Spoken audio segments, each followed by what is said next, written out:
All right, we've got a major NFL update this morning, and yes, it does pertain to the 49ers. Myles Garrett, in his prime, reigning NFL Defensive Player of the Year, has requested a trade from the Cleveland Browns. Reads as this: as a kid dreaming of the NFL, all I focused was the ultimate goal of winning a Super Bowl. And that goal fuels me today more than ever. My love for the community of Northeast Ohio and the incredible fan base of the Cleveland Browns has made this one of the toughest decisions of my life. These past 8 years have shaped me into the man that I am today. While I've loved calling this city my home, my desire to win and compete on the biggest stages won't allow me to be complacent. The goal was never to go from Cleveland to Canton. It has always been to compete for and win a Super Bowl. With that in mind, I have requested to be traded from the Cleveland Browns. Signed, Myles Garrett. How about that line? The goal was never to go from Cleveland to Canton. It has always been to compete for and win a Super Bowl. Ouch, if you're a Browns fan. But Myles Garrett wants to win a Super Bowl. That's really big because I'm going to talk about the potential financial implications of what is going on here. We can go and look at Myles Garrett's contract on over the cap. He's under contract through the 2026 season. So for 2025 and 2026, look at this. Myles Garrett only slated to make a veteran minimum base salary, $1.255 million and then $1.3 million. And then he's going to get a $5 million roster bonus on the fourth day of the league year in each of those seasons. So add it together, 1.3 plus 5 million, that's about 6.3 million. Myles Garrett's only going to cost an acquiring team about $6.3 million on the 2025 salary cap and then on the 2026 salary cap. If you combine that knowledge with this right here, the fact that he's requesting a trade because he wants to win a Super Bowl, my gut tells me that Myles Garrett probably won't want a new contract until after this 2025 season, until he enters his lame duck 2026 season. So what does that mean for the 49ers? Well, it means that he would be financially cheap to acquire. Now, draft capital-wise, this probably won't be cheap, but the 49ers already have a history of pursuing players like this to the max. Back when Khalil Mack, who's also an edge rusher, was on the block to be traded from the Raiders to wherever in 2018, the 49ers put up the biggest offer in the league. He ended up going to the Chicago Bears for 2 first-round draft picks, but we later found out that the 49ers had actually bid more than Chicago, but Mark Davis, the Raiders owner, just didn't want to trade with the 49ers. In every single instance that a top flight player has come aboard that we know of, like every single instance that we know of, the 49ers have at least kicked the tires. And I think at edge rusher, given the needs of this team, given the fact that the defense plummeted to number 26 in the league last year, given the fact that they need much more against the run where they're number 29 in EPA per play, given the fact that we just know that they operate best with a superstar opposite Nick Bosa. That's what they tried to build in 2019 when they traded for Dee Ford from the Kansas City Chiefs. Knowing all of that, and the Khalil Mack pursuit in 2018 is the biggest of all the deals. Well, I think that it's safe to say the 49ers are going to at least make a phone call to Cleveland. And given the financial situation here, that phone call could turn into something more. I don't think it's never likely that your team lands a big fish like this when they do become available. And let's keep in mind the Browns would actually have to want to trade Myles Garrett before something has to happen. Like they could sit here and play hardball with Myles Garrett. He's still under contract for 2 seasons. So it's going to take 2 to tango in this regard. But Garrett does have some leverage, especially given how poorly things are going with the Browns and their quarterback, Deshaun Watson, to whom they committed $230 million fully guaranteed. I don't think Cleveland's anywhere close to contending because even if Watson, who just ruptured his Achilles again for the second time, even if he somehow is available to go next season, he was the worst quarterback in the league when he was healthy in 2024. So if you don't have the QB, you don't have the ability to win a Super Bowl. And Myles Garrett, your best player, recognizes that and says he wants to get traded. So the Browns, if you want to see what's actually best for them, it would be to trade Myles Garrett. It would be to run a bidding war, and the bidding war yields you a lot of first-round draft capital. Then the question is, does a team like the 49ers, who obviously treats the draft as a lifeblood, do they consider it worth it? And at a certain point, probably not, right? If that bidding war goes too high. But the reason that they'll enter the sweepstakes, in my opinion, is because you have to find out what that final price is going to be. Some of these players have gone for way less than we've expected recently. It seems that the trade price for players has gone down over the course of the past few years. So this is tremendously captivating news on a Monday morning. I was wondering what we were going to talk about before I started the show on this Monday morning, and then this popped up. Myles Garrett has requested a trade from the Cleveland Browns. And yes, it is absolutely worth talking about because the 49ers need an edge rusher. They're looking to make this defense stronger. Robert Saleh has come in. He's adamant that the 49ers re-sign Dre Greenlaw. He obviously remembers what happened in that 2019 season when the 49ers had both Nick Bosa and Dee Ford healthy. And an overpowering defensive line is something that has led the way to NFL championships. Today is the anniversary of the New York Giants upsetting the New England Patriots in the Super Bowl. Remember when New England entered the Super Bowl 18-0? Heavy favorites over the Giants. They had a chance to go 19-0, become the second undefeated Super Bowl champion in NFL history behind only the 1972 Miami Dolphins. It was Eli Manning against the prime Tom Brady, who was having the best season of his career. Well, that was in, I think, January of 2008 or February of 2008. So 17 years ago today, the New York Giants stormed back to beat the New England Patriots 17-14 in the Super Bowl. Eli Manning hit Plaxico Burress for the touchdown there at the very end. And then with about 20 seconds left, Tom Brady could not generate enough offense to move the Patriots downfield. And it was 18-1 for New England. They still make t-shirts that say 18-1. What would have been the greatest team of all time didn't even win the Super Bowl. And you know why? I get it. There was an awesome catch, David Tyree in that Super Bowl.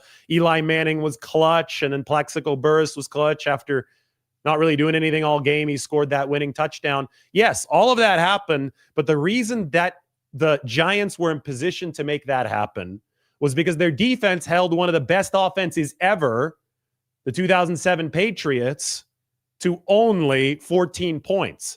And it was the defensive line of the New York Giants that was especially celebrated. That was the engine of that team. That's where the NASCAR package came from. The 4 down defensive linemen, defensive ends, essentially on passing situations, mainly third downs, beating the guards on the inside with their athleticism. And then obviously you had Michael Strahan, one of the greatest to ever do it, beating offensive tackles. The 4-man rush for the Giants was so lethal that it was the locomotive that not only drove the train to a Super Bowl, but also led the train to an upset over a New England Patriots team that had been 18-0 entering that Super Bowl. And then the 49ers got a taste of it a few years later. The 2011 New York Giants wasn't a great overall team, but come playoff time, it is the D-line that can drive you past the opposition. And a lot of the same defensive linemen for the New York Giants in that 2011 season upset the 49ers in the NFC Championship game, and then the very next week turned around and again upset the New England Patriots in the Super Bowl to win. So the front four can win you titles. It could win you Lombardi trophies. I think the 49ers recognized this when John Lynch and Kyle Shanahan came aboard in the 2017 cycle. John Lynch had played for Tampa Bay, which won a Super Bowl thanks a lot to its front four or front seven, and Lynch was a beneficiary of that as the safety playing behind that unit. It included Warren Sapp up front. So Shanahan and Lynch agreed. They said, we've got to build this team with a robust defensive line. That's got to be the centerpiece. And I will say that that defensive line has eroded over the course of the years for the 49ers. So this is an offseason in which I expect them to fully double down on defensive line investment. And it's funny because just a couple days ago, we did the whole show from Paris on the defensive line. And I wrote the article on the San Francisco Standard on the 49ers defensive line and about the investment that I expect to happen there this offseason. This is what it looks like up on the San Francisco Standard. What an illustration there of Nick Bosa. Clay Roddery. Great job. There's his name, Clay Roddery. Awesome illustration of Bosa. He did a great one of Purdy and the offensive line the day before. But this whole piece is about how the 49ers struggled up front outside of Nick Bosa. And, Malik Collins was a good pass rusher this year. Leonard Floyd, better than his pass and run defense grades go here, but more of a cleanup sack guy. It's very clear the 49ers need a dominant bookend or a very good bookend opposite Nick Bosa.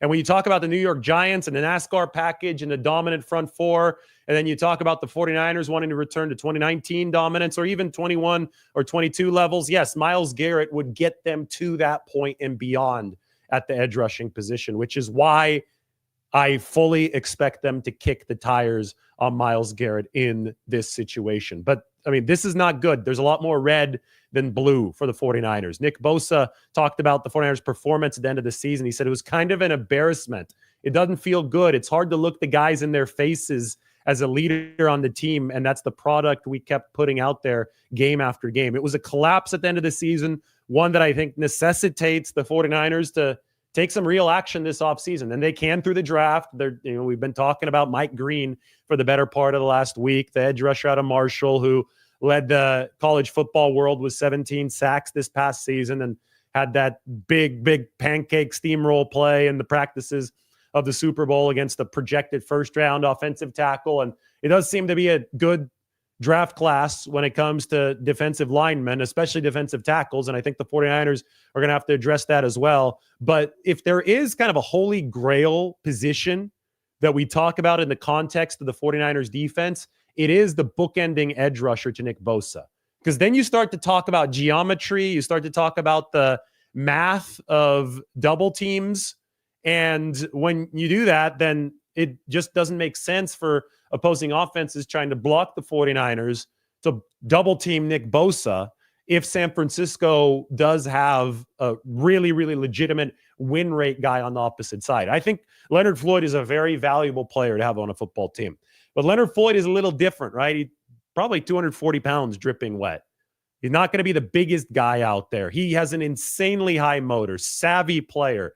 I think he's a perfect third edge rusher on a team. When the Rams, and this is another good example, right? When the Rams won the Super Bowl in 2021, Leonard Floyd was their third edge rusher. The Rams traded for Von Miller that year. Mid-season, they trade for Von Miller, and that helps push them over the top to win the Super Bowl. It was kind of the all-in move. So you saw what McVay said. He already had one of the most dominant players of all time on his defensive line in number 99, Aaron Donald, who would line up as a defensive tackle, would line up as an edge. Just a complete monster, right? Ended up sealing the NFC Championship game and the Super Bowl with his pressure. But they already had Donald. They already had Leonard Floyd, a younger version of a Leonard Floyd. And the Rams still said, we need Von Miller. We need something extra to push this defense over the top, push this team over the top. So they go out and they pick up Von Miller and they win the Super Bowl. 2019 49ers go out, pick up D Ford. While Ford was healthy over the first 8 or 9 games of that season, and then he came back to health for the postseason, that defensive line can go down in the books as one of the great ones that we've seen. Unfortunately, 49ers couldn't finish for reasons that might have been outside of their control. I think Nick Bosa got held on 3rd and 15 against Kansas City, where Mahomes hit Tyreek Hill, but that's a separate argument right now. That was a really good 49ers defensive line who wouldn't want to get it back to that level. Go back to the New York Giants, stockpiling players at that position to beat the Patriots. Go back to the Bucks, the team whom John Lynch played for, the Tony Dungy, John Gruden Bucks. That was a D-line oriented team. So Myles Garrett is available potentially. Cleveland actually has to want to trade him, but I think it makes a lot of sense for Cleveland to try to rack up a lot of draft capital here because Myles Garrett has demanded the trade. Here it is for those of you just joining on this beautiful Monday morning. Myles Garrett demanding a trade from the Cleveland Browns. And we also will look at the contract of Myles Garrett to illustrate that the 49ers can afford him over the next couple of years. And I'll get into contract dynamics when we look back on this over the cap spreadsheet for Myles Garrett for the remainder of his deal over the next couple of years. I'm just making a little text title here for you guys. So Myles Garrett, $6.3 million cap hits for the rest of his deal. I'm going to explain how this all works with the salary cap, since I'm sure we have some first-time viewers, given the fact that this is some breaking NFL news. But here is Myles Garrett's contract according to Over the Cap. Can illustrate this really well because they did a great job on Over the Cap, explaining how the cap hits are spread out. You'll notice that this deal has a lot of void years. Like they go down even further than you can see. The text title is blocking the bottom, but he's got void years on his contract all the way through 2031. That doesn't mean that he's under contract through 2031 when he's going to be 36 years old. He's only under contract through the last non-void year, which is this one right here, 2026, 31 years old. So you have 2 more seasons under contract for Myles Garrett. Look at the base salary because they've restructured Myles Garrett's contract in Cleveland. They've actually lowered his base salaries to the league minimum, which raises a bit every year. So it's going to be $1.255 million this year, $1.3 million next season. And they've converted it to signing bonus, which by rule, signing bonus money prorates. It spreads out over 5 years against the salary cap.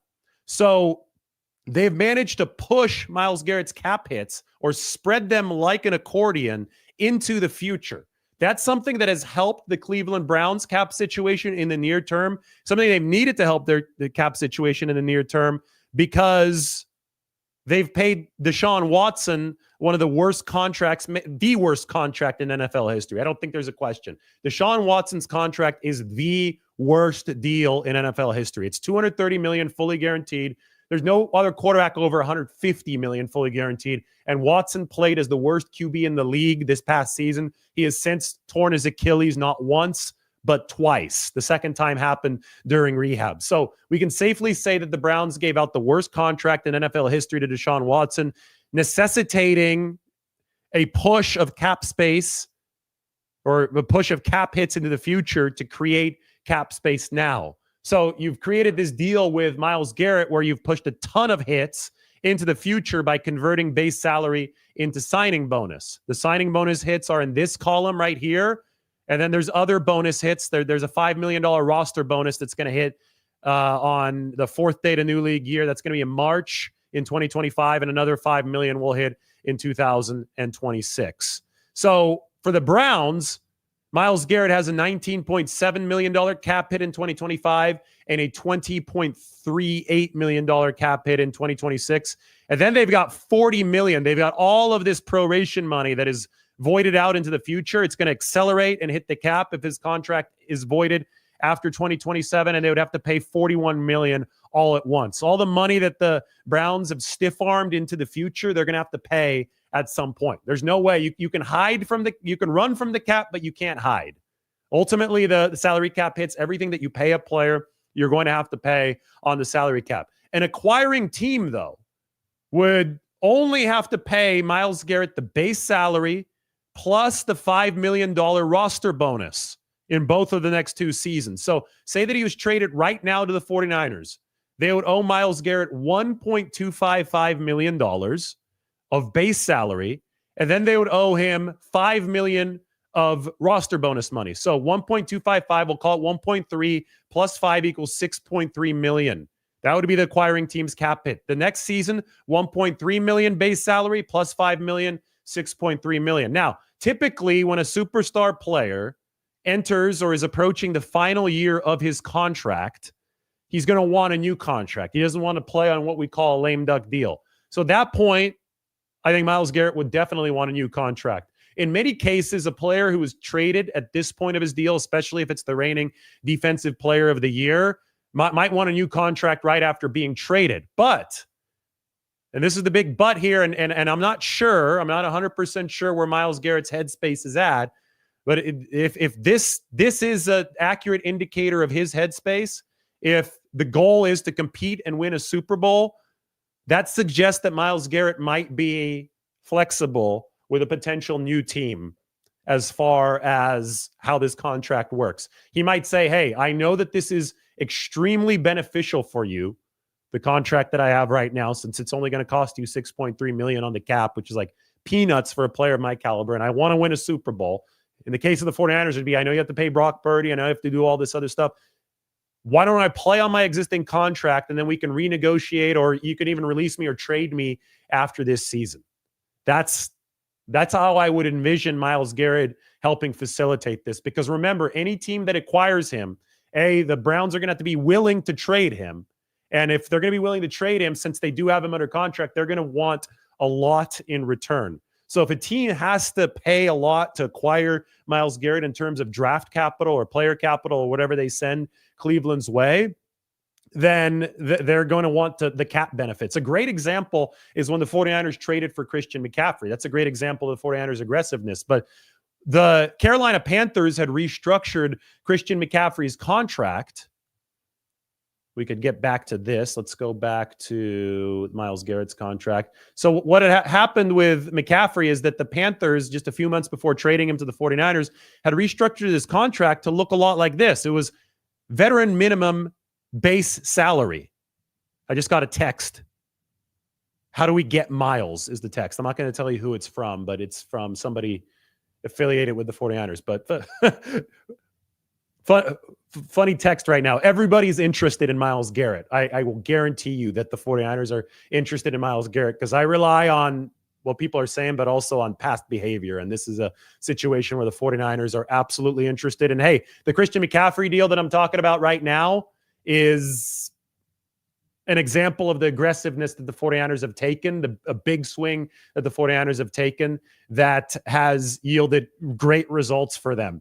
And in the case of McCaffrey, his deal looked a lot like this at the time of the trade, because Carolina had restructured the contract, pushed a lot of money into the future. And the base salary was at the league minimum. The 49ers acquired McCaffrey about midway through the season, so Carolina had already paid most of his base salary. So guess what? The 49ers in 2022, the year they acquired McCaffrey, his salary cap hit was only like $675,000. It was well less than $1 million. So if you can get a player on a healthy cap number like that, especially as a team in a crowded salary cap situation, you absolutely consider spending a lot of draft capital to go out and net him. It would be one thing if we were just baselessly speculating with no history to base our speculation on. That's baseless speculation. I guess that was a way of me saying the same thing twice in a single sentence.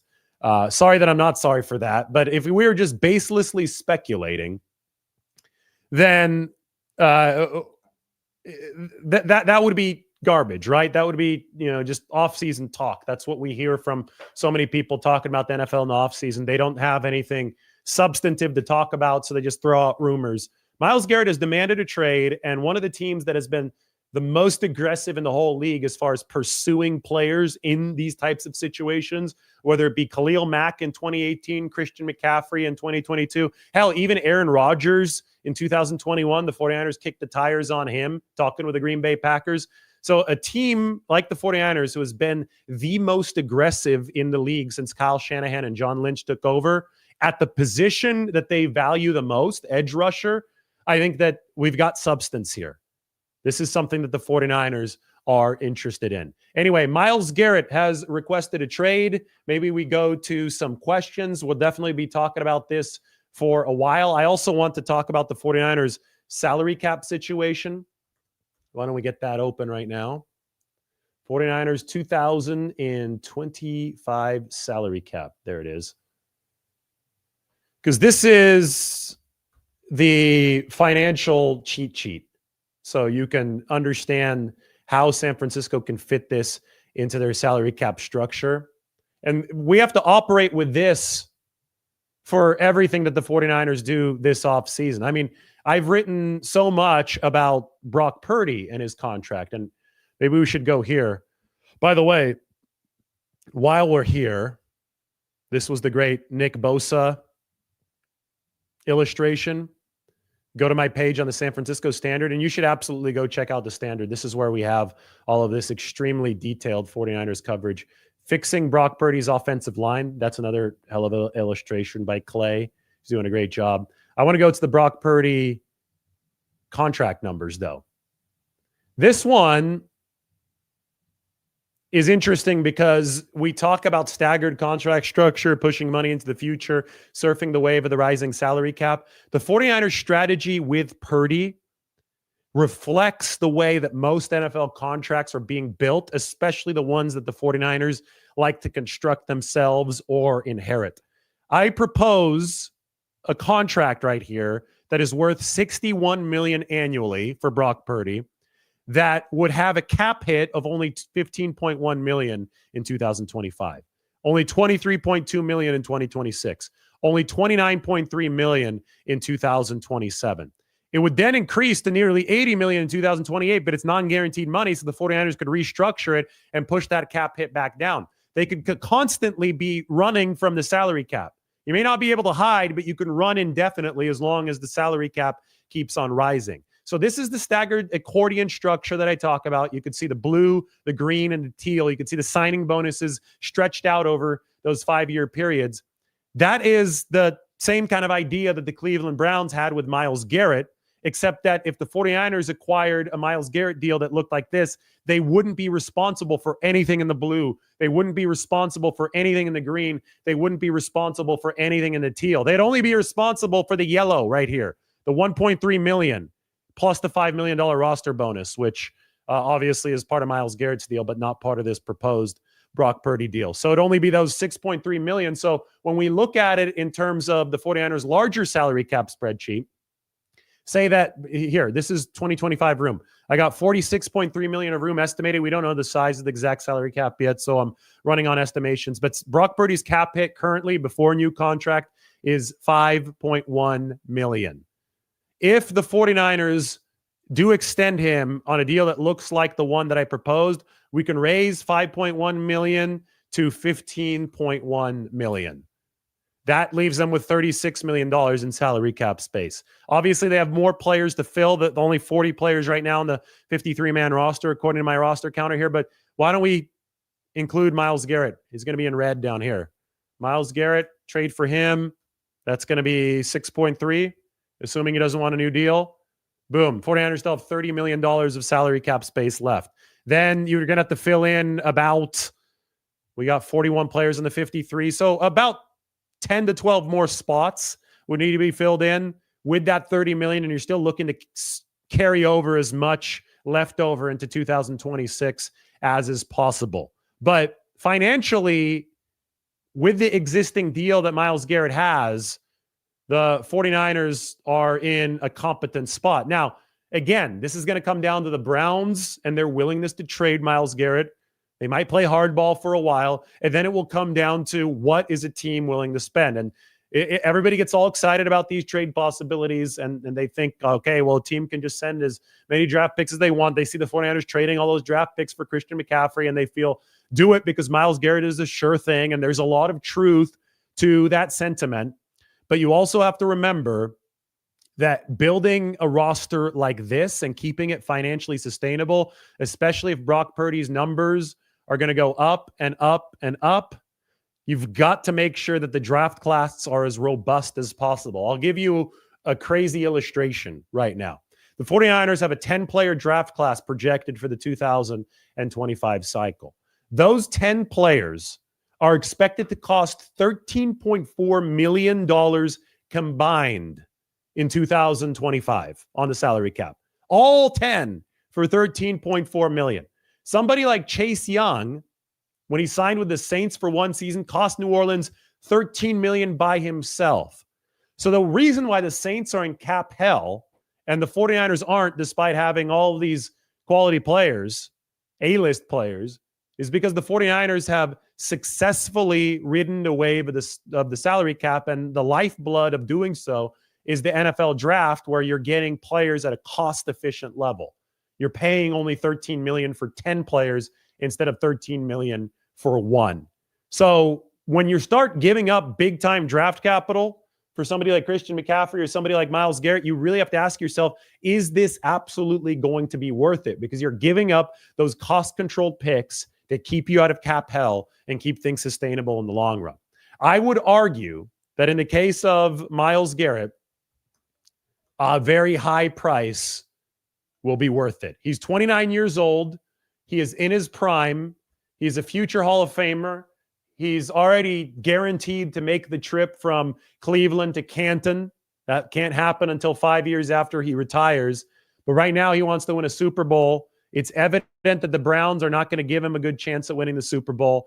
But if we look at what Myles Garrett has done statistically over the course of his career, it is absolutely staggering. This is the Pro Football Reference page for Myles Garrett. Take a look at this. We can look at the sack. He entered the league in 2017. Remember, he was the number 1 overall pick the year that Solomon Thomas went to the 49ers at number 3. He's obviously been a much more impactful player than Solomon Thomas, who, by the way, I wouldn't be surprised to see in a 49ers uniform coming up this next season. But as a rookie, 7 sacks, 13 and a half sacks, 10 sacks in 2019, 12 sacks. Okay, the first 4 years, awesome. Now we enter Myles Garrett's prime. 16 sacks, 16 sacks, 14 sacks, 14 sacks. 8 years into his career, this guy has 102 and a half sacks. He averages 15 sacks a year. That's all that you have to look at. I mean, the forced fumble numbers are awesome too. He has forced 20 fumbles in his career. He has defensed 17 passes in his career. 200 quarterback hits in his career. These are absolutely monstrous numbers. That's all that you have to look at. I could go to the more advanced stats if we want to see pressures. In fact, I will. Why don't we do that? Why don't we just keep on looking to see how good Myles Garrett is? We're probably driving up the price for the Cleveland Browns if they do want to trade him. But this just shows you how impactful of a player this is. I could also show you the 49ers depth chart to illustrate where Myles Garrett can possibly fit for San Francisco. Take a look at this. Defensive end, Nick Bosa. Defensive end, Leonard Floyd. And then your other 2 guys are Yetur Gross-Matos and Sam Okuwanu. Well, immediately you put Myles Garrett opposite Nick Bosa. And then Yetur is a good player. So it's Yetur and Leonard Floyd. Well, I mean, with one player, you have the most talented team in football by a long, wide margin. It is a golden opportunity if the Cleveland Browns are willing to entertain it for the 49ers. All right, we're going to go to the premium stats here on PFF. We're going to go to Myles Garrett, see his profile page, just to see what the pressure numbers have been for him over the course of his career. I mean, this is going to be awesome, awesome stuff. So, oh my God. How many pressures do you think Myles Garrett has over the course of his career? Been playing since Kyle Shanahan and John Lynch took over the 49ers. I want the comment section to guess how many pressures this guy has over his career.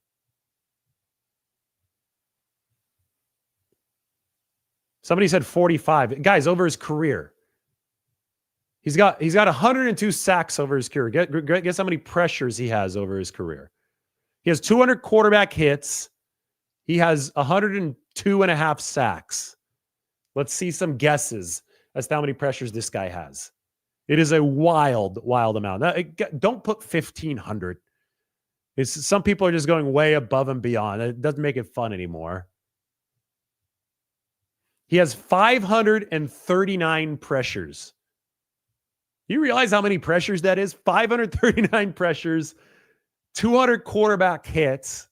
And this is in a quick release age in the NFL now. The quarterbacks are getting the football out quick, especially when they know that number 95 is lined up on the defense. You build your entire game plan so that this guy doesn't wreck it, and he's been wrecking it anyway. I mean, there's a reason he won that Defensive Player of the Year award. The DPOY season, 2023, featured 89 pressures, which is a lot for a season. 15 sacks. Well, actually, that's the PFF sacks. I think on Pro Football Reference, it's 14. PFF doesn't have half sacks. They count it as a full sack. So 14 sacks, 89 pressures, 14 quarterback hits, a 94.7 pass rushing grade. I mean, the guy's a stud. I think we know that Myles Garrett's good. I think I'm preaching to the choir here. But if we want to compare his pressure totals to Nick Bosa's here. So 539 divided by 1, 2, 3, 4, 5, 6, 7, 8. By the way, this guy's really durable as well. I know he didn't play as many snaps in 2017 and 2019. It was 500 in each of those two seasons. But in every other season, Myles Garrett, including each of the last 5, has played over 800 snaps in a season. So that's real durability. But he's got 1, 2, 3, 4, 5, 6, 7, 8 seasons, 539 pressures. We're going to compare it to Bosa as far as pressures per season. Bosa is a pressure monster. Bosa might even average a little bit more per season, but we all know that Bosa is really good. That's 67.3 pressures per season for Myles Garrett. So remember that number. We're going to go to Nick Bosa now. Yeah, Bosa is a total pressure monster. This is awesome. So Bosa, let's discount 2020 since he only played a game in 2020. So discounting 2020, Bosa has 479 over 1, 2, 3, 4, 5 seasons. So Garrett averages 67 pressures a year. Bosa averages 95 pressures a year. That shows you how good Nick Bosa is. But Bosa doesn't average as many sacks per year. So you can see how these two guys would go together over the course of an entire season, over the course of one game, over the course of one series. The way that NFL offenses are set up, there's so many chip block assignments, so many double teams that are directed toward the primary edge rusher. If you have 2 primary edge rushers, it's game over in this league, which is why the New York Giants, they had 4 primary rushers, were so good in 2007 and 2011. That whole run was awesome from the New York Giants, which is why the 49ers, when they were healthy in 2019, were so damn good. It's hard to acquire 2 edge rushers, but anytime that you have the opportunity to do so, and 49ers potentially have an opportunity to do so here with Myles Garrett, you definitely look into it. Remember, I said this at the top of the show. The 49ers, they've got history of pursuing a player in similar circumstances. The 49ers in that 2018 season, when Khalil Mack was to be traded from the Raiders to the Bears, the 49ers actually offered more than Chicago. They did all they could to get Khalil Mack. But the Raiders said, no, we're not trading with the 49ers. That was a Mark Davis decision. Everybody talking about Max Crosby. Well, I'm sure the 49ers would love to get their hands on Max Crosby, but I'm also cognizant of the fact that Mark Davis has refused to trade with the 49ers before, and he probably would refuse to trade with the 49ers for such a high-profile talent again. Myles Garrett is in the AFC. He's not with the Raiders. He's with a team that would consider, I think, trading with the 49ers. Cleveland is actually hosting one of the Europe games next year. Cleveland is hosting a game in London. So if they do trade Myles Garrett to the 49ers, then Garrett can play his former team. Hopefully that doesn't dissuade the Browns, right? It's the Colts who are hosting the game in Berlin, and the Browns are hosting the game in London. But anyway, Cleveland, everything is set up here from a logistical standpoint for the Browns to be willing to trade with a team like the 49ers if the Browns are willing to trade here at all. And I think it makes a whole lot of sense for a team like the Browns, who have dug themselves into a terrible salary cap position with the worst contract in NFL history for Deshaun Watson. It makes a whole lot of sense for them to recoup some draft capital, quite a bit of draft capital for Myles Garrett, who's only 29 years old, in his prime right now. The question then becomes, how much are teams around the league willing to pay, and how much is too much for a team like San Francisco, who wants to hold on to as many draft picks as possible to retain the lifeblood of sustainability in the NFL. But while the draft might be the lifeblood of sustainability on a spreadsheet year after year, there's also the human consideration to make, and it's just a talent consideration. It's like, how do you raise the level of play, raise the level of talent in a way that's profound enough to win a Super Bowl now, in a way that's profound enough to compete now in the most competitive league in the world. How do you do that? And sometimes you have to abandon the spreadsheet and you have to push your chips into the middle of the table. Guess what the 49ers did in 2022? Christian McCaffrey was available. They pushed their chips to the middle of the table. They sent, 4 or 5 draft picks over to Carolina for Christian McCaffrey. They don't regret that one bit now because Christian is a sure thing. Myles Garrett is as close to a sure thing as there is in the NFL. So you pick up a sure thing. Draft picks, there's a difference between draft picks and established future Hall of Fame players, and that is you're going to get production from the established future Hall of Fame player. Even with the best draft pick, you don't know. This is a big jump from college football to the NFL. So again, it's a cost benefit if you're the 49ers. Of course, you want to retain those draft picks that are the cost-efficient way of building a football team. But at a certain level, you're also desperate to win a championship. You're desperate to improve a defense that backslid horrendously this past season. I mean, if we go to my Robert Saleh article, this is another one of those San Francisco standard pieces, landing their big fish in Robert Saleh. This right here, this is the 49ers defense through the years. Look at the slide. You've got to do something to turn the slide around. Now, they've done a lot on the coaching front. Robert Saleh is one of the best coordinators in the game. By the way, he's supposedly adamant about Dre Greenlaw returning to the 49ers. That was from Jennifer Lee Chan. She interviewed Nick Bosa. Nick Bosa said Saleh is very adamant about the Dre Greenlaw return. Anyway, they were able to grab Saleh, which was a big, big land for the 49ers, but they still need to improve the talent. And I've written about the defensive line issues that the 49ers had in 2024. I've written about the erosion of the run defense. I don't think the pass rush was terrible this past year, but I think that you've got to think about the need for an absolutely overpowering pass rush. Because you look at examples in history, you look at Tampa Bay with John Lynch, you look at those New York Giants who 17 years ago today made the Patriots 18-1 with a NASCAR package defensive line. You look at the 2019 49ers. You look at even the 21 and 22 49ers as those teams blossomed down the stretch of those seasons.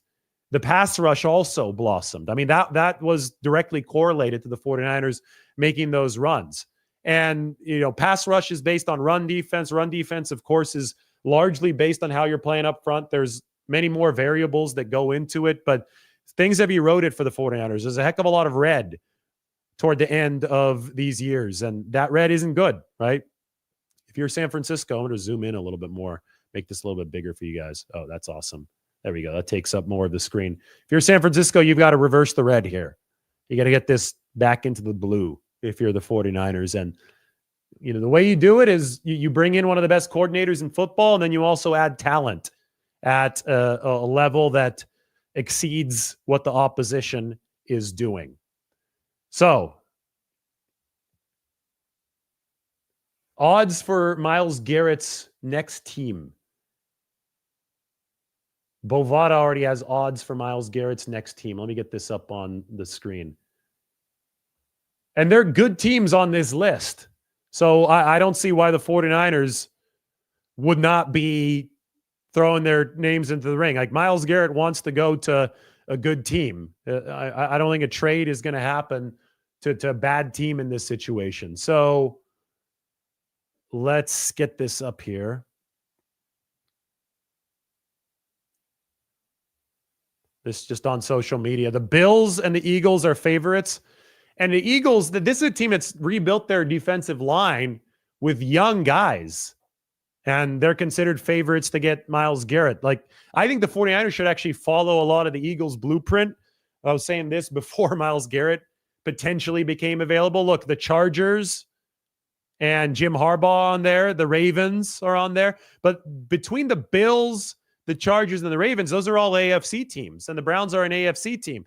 Just naturally, based on the way that these things typically go, you would think that an NFC team trading Myles Garrett out of conference is more likely. But those are the odds right now. I'm sure that they're going to change over time. Just interesting to take a look at the initial numbers. And that is obviously if he leaves Cleveland. That everything is contingent on if Myles Garrett does indeed leave the Browns. That domino has to happen. That domino has to fall for this to become a viable opportunity. Diana Rossini, buckle up. This is what she says. Buckle up. This isn't going to be a clean and easy breakup between the Browns and Myles Garrett.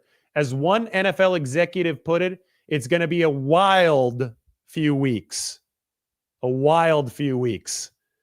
I mean, Cleveland is not known as a well-run franchise. The Deshaun Watson fiasco shows us that.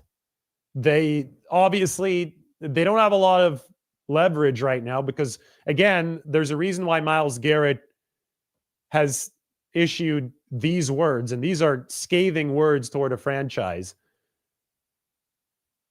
The goal was never to go from Cleveland to Canton. It has always been to compete for and win a Super Bowl. With that in mind, I've requested to be traded from the Cleveland Browns. You only say something like this when you're sure that the franchise that you're with cannot win.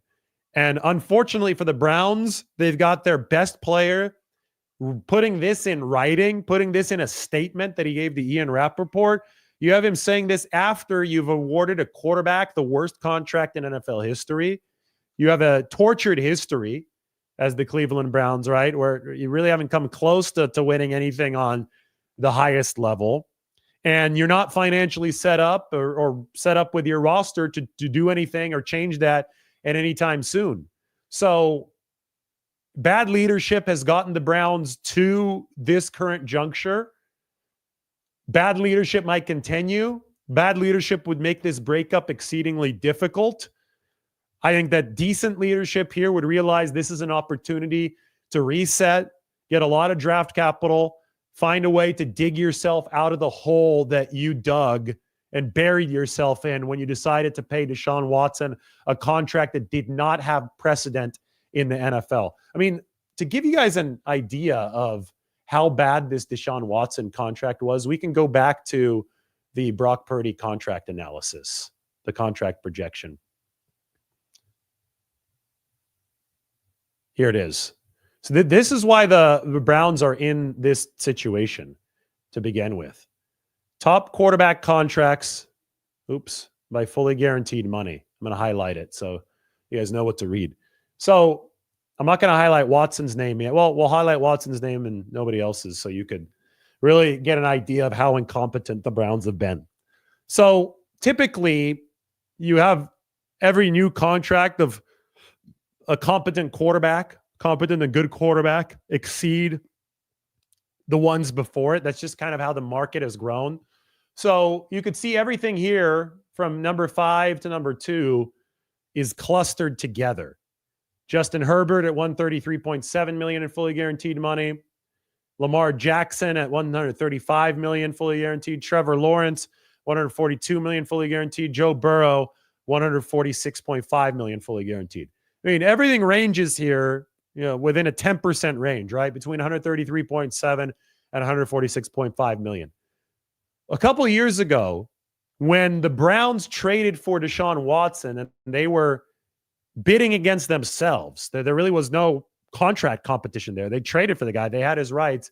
They decided to give Deshaun Watson $230 million fully guaranteed. And that was before I think all of these other deals had been signed. So the fully guaranteed high water mark, I might be a couple million off, but I think was in the 120s back then. The fully guaranteed mark was in the 120s, and the Browns decided to give Deshaun Watson $230 million fully guaranteed. It is still staggering, absolutely staggering to see how bad this deal is. And it got even worse after he tore his Achilles twice. And, they can't even use the injuries as an excuse because before he tore his Achilles, he was very arguably the worst quarterback in football. So the Browns have absolutely buried themselves, not only in salary cap hell, but in a spot where their best player, Myles Garrett, recognizes that it's not possible that they're going to win a Super Bowl. The Browns don't have a lot of leverage here.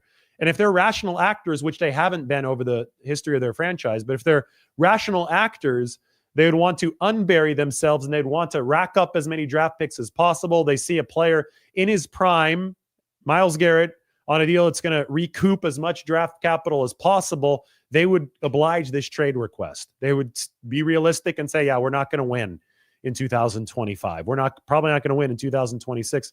Maybe NFL works in these 3-year cycles. Maybe they'll be ready to win by 2027, but only if they play their cards right. Only if they restock their football team in a proper way. And let me get back to the Philadelphia Eagles. We talk about how the Eagles restructured their defensive line. Remember the team that beat the 49ers when Brock Purdy got hurt? That was Hassan Reddick that got to Purdy's elbow. They had Javon Hargrave, who was already 30 years old at the time. They had a lot of veteran defensive linemen. And Ndamukong Suh was on that team. Linval Joseph. I mean, that was a veteran defensive line, and it was a good defensive line. But Howie Roseman, Philadelphia's GM, said, I got to make this sustainable.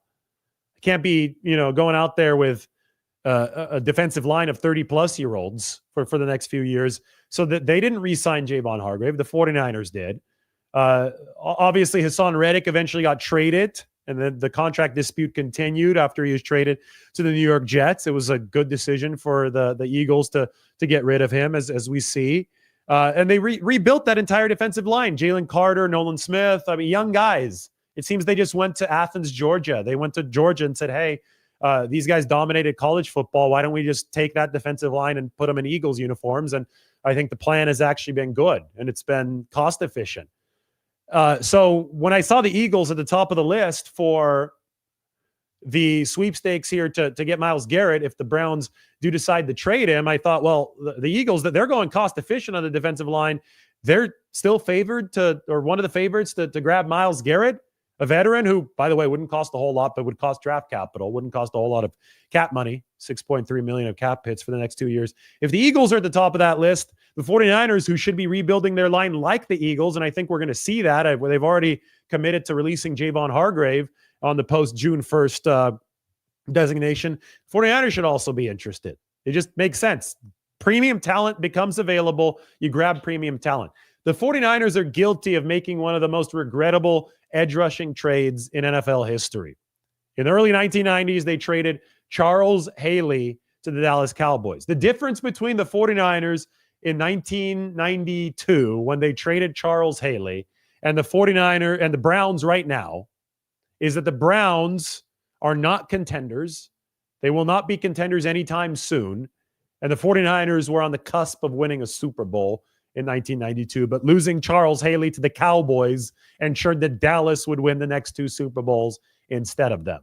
So you don't make a move like this. You don't jettison a defensive player of the year type of player when you're about to win it all. But if you are in completely dire straits, thanks in large part to this, like the Cleveland Browns, you absolutely consider doing this. But according to Diana Rossini, it may not be that simple for Cleveland. Again, she says, buckle up. This isn't going to be a clean and easy breakup between the Browns and Myles Garrett. As one NFL executive put it, it's going to be a wild few weeks. Buckle up indeed. This is going to be fun. Nice little news drop on this Monday morning. This gets our week started with a jolt of caffeine. I just finished drinking my coffee, and then I was like, okay, time to go live. Thanks to Brian and 49 Problems says the 49ers should trade Jake Moody for Myles Garrett. He says game wrecker for game wrecker. Okay, you're funny. That's a good joke. I'm pretty sure the Browns remember Jake Moody, remember Jake Moody blowing the game against the Cleveland Browns in Cleveland in week, what was that week? Was that week 6? Yeah, it was week 6 of the 2023 season.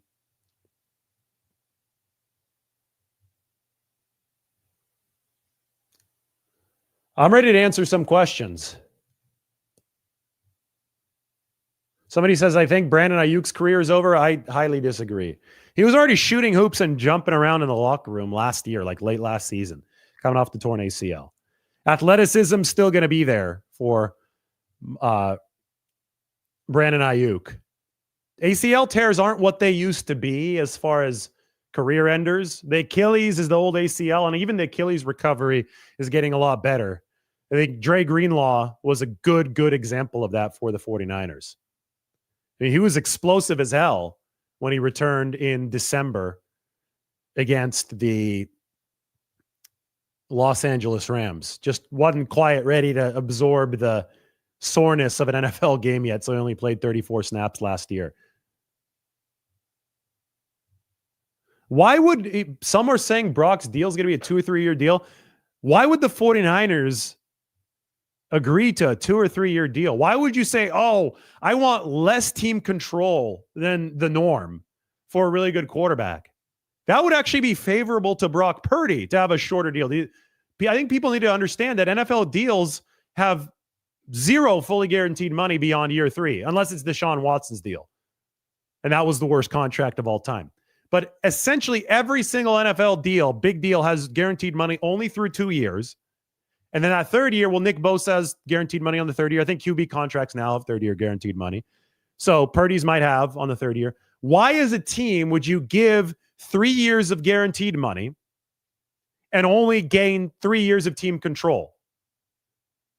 The years 4 and 5, that is free team control. That's leverage you just be giving up. Right here, the yellow years are the years in which Brock Purdy would have guaranteed money for the 49ers. By the time 2028 hits, it's not guaranteed anymore, but the 49ers would still have team control all the way through 2030. So if they only gave him a 3-year deal, they would be relinquishing the control that they could have to negotiate as leverage in 2028, 2029, and 2030. Why would they do that? Why would you shoot yourself in the foot intentionally? I don't think people understand how these contracts work when they say, oh, they should only give him a 2 or 3 year deal. Why would the 49ers decide to screw themselves with this contract? It just doesn't make any sense. People think that a 5 or 6 year contract is more expensive than a 2 or 3 year contract. They're wrong.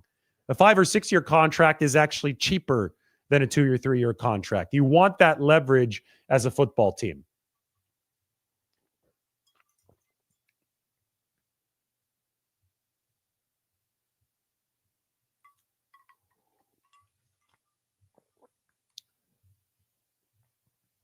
All right, I'm ready to answer some good questions.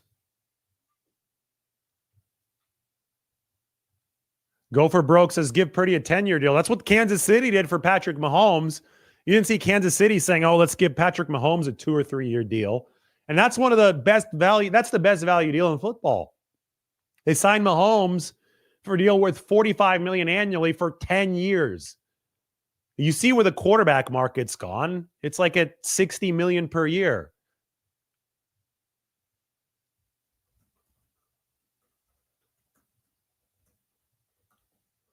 Those of you just joining, it is a beautiful morning. We have NFL news. The NFL news is as such. Myles Garrett has demanded a trade from the Cleveland Browns. And we expect a crazy, wild, messy few weeks ahead. It's going to give us something to talk about. The 49ers have a history of pursuing top edge rushers in the game. I would expect them to check in with the Cleveland Browns as well.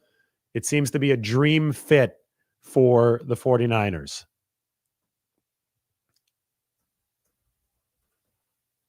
Questions about this are absolutely welcome. Yes, the Browns have no leverage now. I think that's the main thing to keep in mind.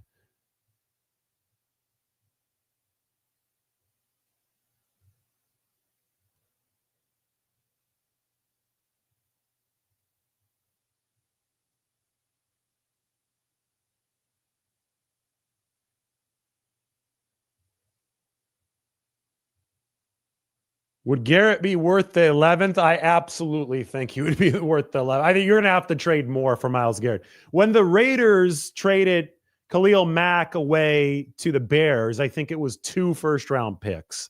And the 49ers were willing to pay those 2 first-round picks. Number 11 would be an absolute highway robbery. Like that, yes, you do that right now. If the Browns call you up and say, hey, we want number 11, I mean, you can't I mean, John Lynch would be on a private jet to Cleveland to pick up Myles Garrett and bring him back. Like he would be on his way 10 minutes ago, if that were the case for number 11. Because again, you have to look at it like, who knows if number 11 is going to be any good? I don't even know who's going to be available at number 11, right? Some people say Tyler Warren's going to be available. Some people say that he won't be available. And even if he is he going to translate to the NFL? We've seen so many players that have been great in college who haven't translated to the league. Myles Garrett's going to be good. Myles Garrett already is a Hall of Fame player. So, yes, you go for the sure thing over the capital if it's that kind of proposition. Now, the Browns are going to need more unless they're completely incompetent. I don't know. Some weird stuff is happening in the NBA lately, trade-wise. So maybe we see the Browns do something insane. But yes, it's worth more than the number 11 pick here too.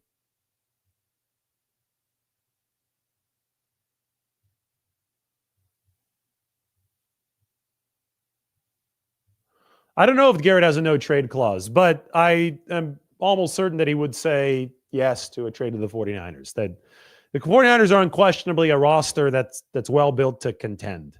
Despite the injuries this past season, and they had probably the most adversity as far as injuries and off-field stuff over the course of the past year. Despite all of that, San Francisco finished in the top half in DVOA. Was in all these games. I mean, the Rams, who took the Eagles deep in the playoffs, the 49ers probably would have beaten them had Deebo Samuel not dropped that crosser. So the 49ers were contenders despite the fact that their roster was decimated. And that means that they're going to continue to be contenders moving forward. So I don't think that even if Garrett had a no trade clause, well, I'll try to find that out for you. I wanted to show up, come live before anybody had a chance to go elsewhere. So it's good that you guys are here, but I'll have to do a little bit more research onto the exact contract. I don't know if that's been released yet, but I don't think that would be a concern when it comes to the 49ers.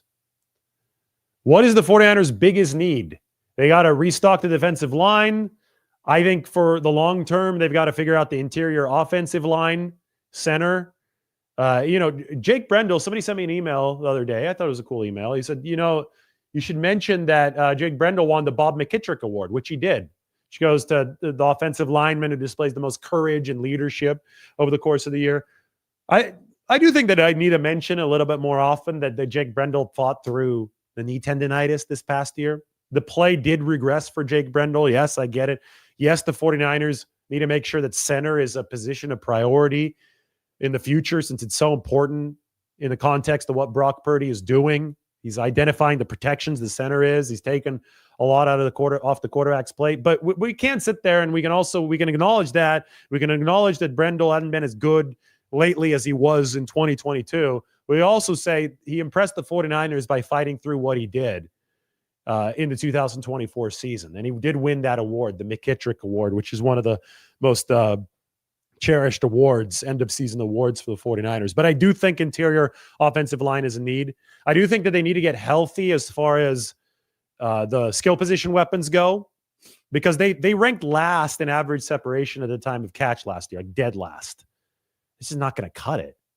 You can't rank last in average separation at the time of the catch. They dropped from number 11 to number 32. And the reason that happened was because there was no McCaffrey and no Ayuk for the vast majority of the season. Right. So and Deebo Samuel was hurt for a lot of the season too. So I think that you could probably regain efficiency in that specific category just through returns from injury, but they might have to sign a receiver or add a receiver just because you can't guarantee returns from injury, especially because you can't guarantee expedited returns from injury. Brandon Ayuk might not be ready for week 1, right? So you have to ameliorate that as well. But most of all, the linebacker and the defensive back positions are really thin right now. They only have 3 linebackers under contract as we speak. You could see it right here. These are the 3 linebackers under contract. They need to get Dre Greenlaw back in the building. Again, Robert Saleh is, according to Nick Bosa, very adamant about that happening. They need to sign some more corners or draft some more corners, maybe add another safety. They've got a lot of issues to address over this offseason. So I'm never going to sit out here and say, oh, they have one biggest need. That's just not how the sport works. I'm not that type of guy, right? I'm not an oversimplifier. I'm not a video game player. I talk about football the way that football exists. Like, I reflect the actual nature of the sport. And the actual nature of the sport is there are a lot of issues that need to be addressed simultaneously to make a cohesive team product as strong as possible. What the hell is going on? Over 1,200 people watching and only a little over 300 likes. Yeah. If everybody watching right now hovers their mouse or their finger, if you're on your phone, over the little thumbs up, it's like a thumbs up. You guys like my watch? It's a nice watch, right? If you like the watch or you like the show, hover your finger or your cursor over the like button and hit it right now. You taking the 0.5 seconds to do that is extremely beneficial to the show. Then you taking the extra 0.5 seconds to hit the subscribe button is extremely beneficial to the show. If you do that, the 49ers are more likely to trade for Myles Garrett, allegedly. So hit the like button, hit the subscribe button.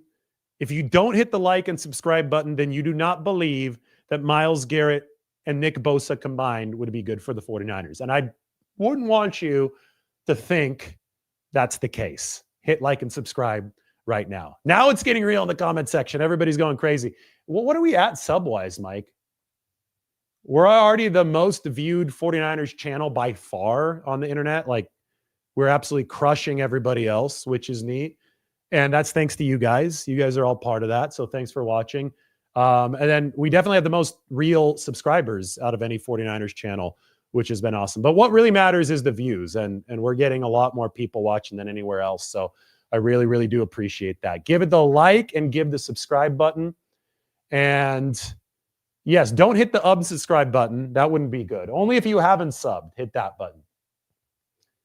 You guys are awesome.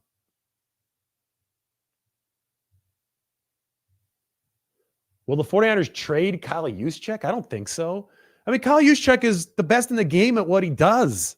He's an integral part of the 49ers offense. Where does this idea that Juszczyk is some kind of major inefficiency come from?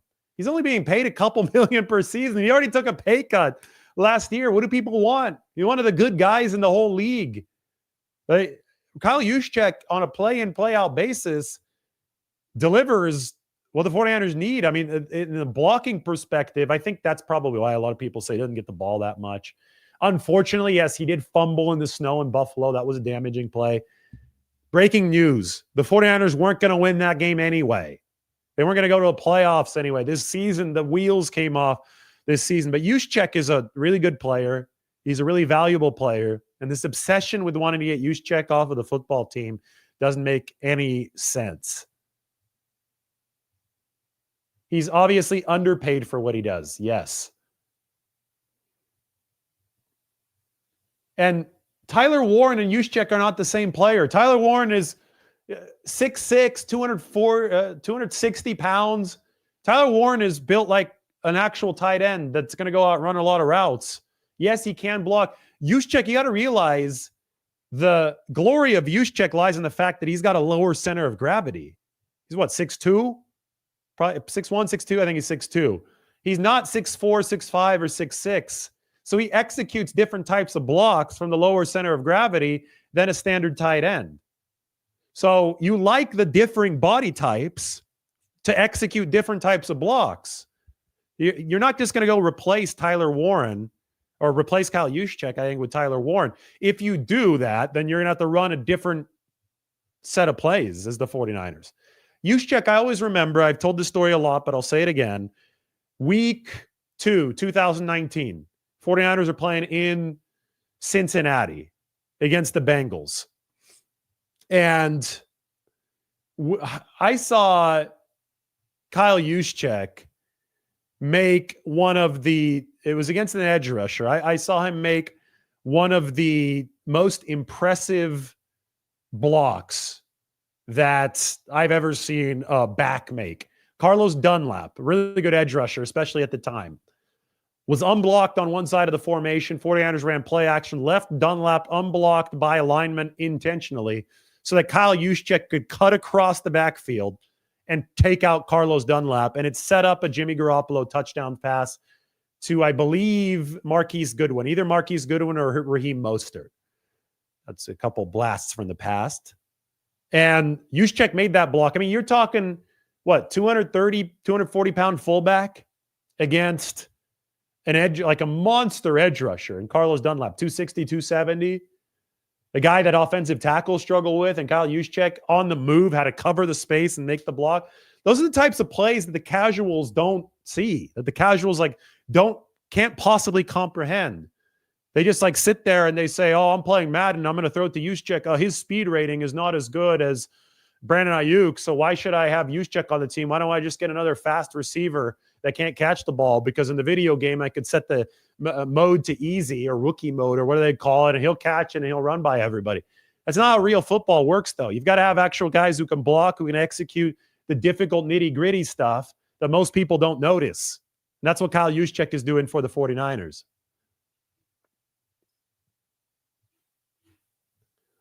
Somebody wants Shanna Lynch, that's Shanahan and Lynch as a hybrid, to go all in, kick down the door.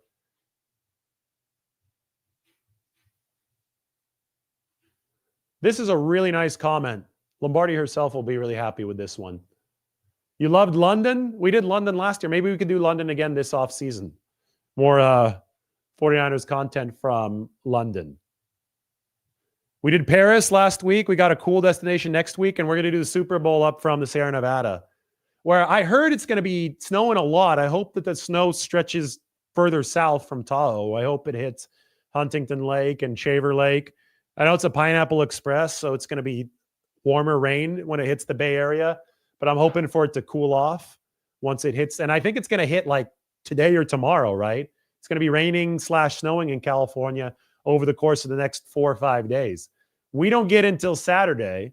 Then we're going to go up there. We're going to ski and we're going to watch the Super Bowl. We'll do a big show, probably one before, but definitely one after. So be ready for that. I think Lombardi herself might be on the show. If you're lucky, if you want Lombardi herself on the show, give a thumbs up. Thumbs up in the chat or the comment section would be awesome. That's the second time I'm asking you to give a thumbs up.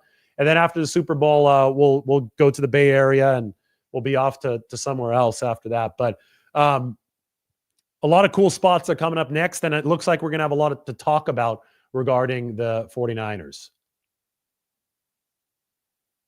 Margot's sandwich in France looked really good. Are you talking about the steak frite sandwich? That one was awesome.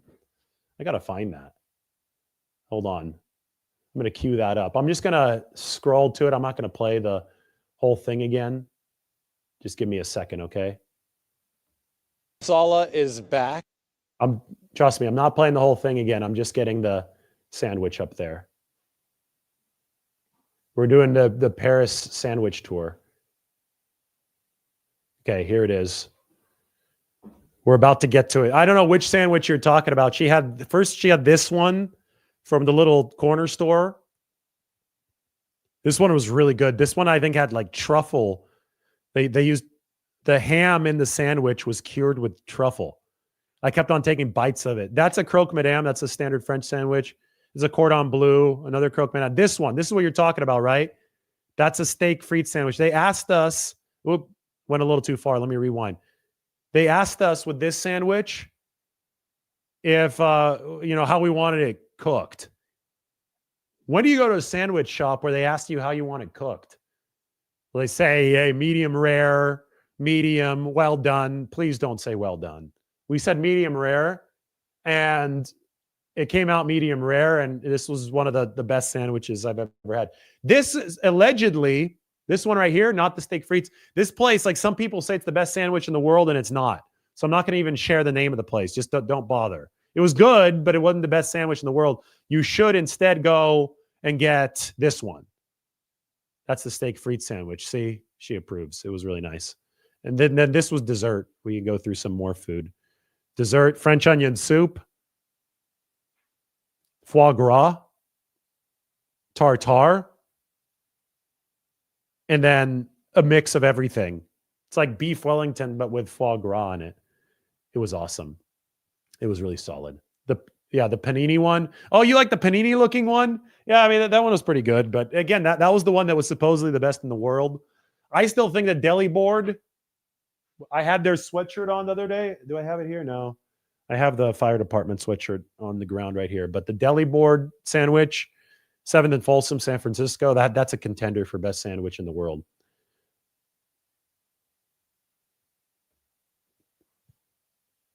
Yes, she brought back wine. You went to Deli Board on my recommendation? It was fire good. Did you get the 49er? I hope you did.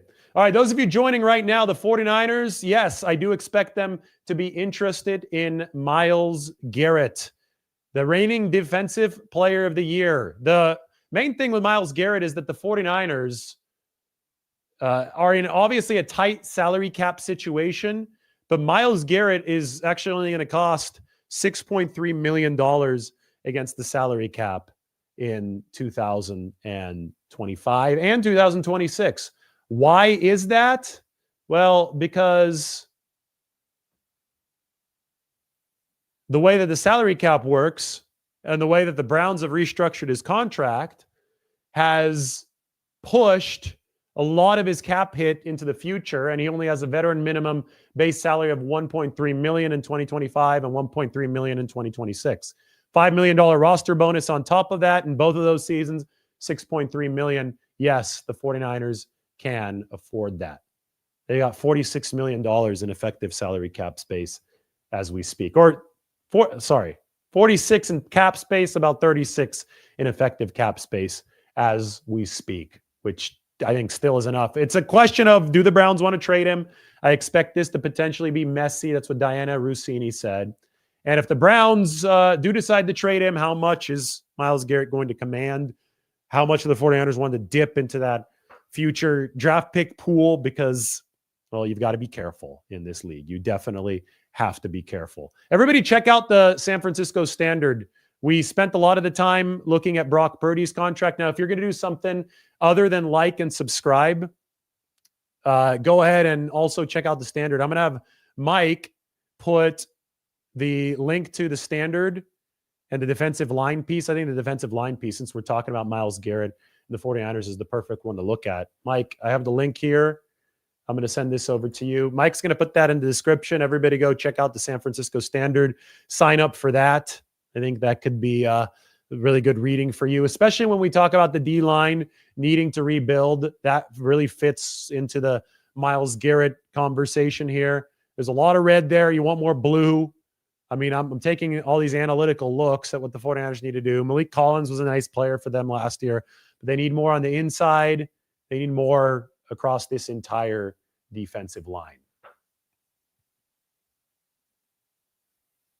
Any more questions?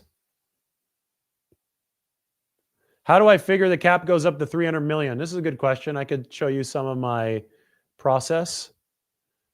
So cap size, I have $330 million because I estimate a $280 million cap plus a $50 million carryover. The 49ers have carried over about $50 million from 2024. So that would be $330 million for the cap. Now, if the cap is bigger than $280, that's going to be more than $330 for the 49ers. So my cap size is the 49ers adjusted cap size, which includes unused cap space, which is carried over from season to season. All right, guys, everybody, thank you for watching. It's been fun. We will see you very soon. Myles Garrett, the 49ers, it's possible. They're going to check on it. They have a history of checking on this stuff. Remember McCaffrey, that trade. Remember the attempted trade for Khalil Mack. Remember Aaron Rodgers in 2021, the day of the draft. And remember, today is the 17th anniversary of the NASCAR package, the great New York Giants defensive line making the Patriots 18-1 in the Super Bowl. Remember all of that. Remember the 49ers philosophy, the data, the evidence, whatever you want to look at. History shows us that the 49ers will be interested. Now we'll see if the Browns are interested, and we'll see who pulls this off. It's never likely, but it's always possible. That's why we watch. That's why we hit like. That's why we hit subscribe. Everybody have a good day.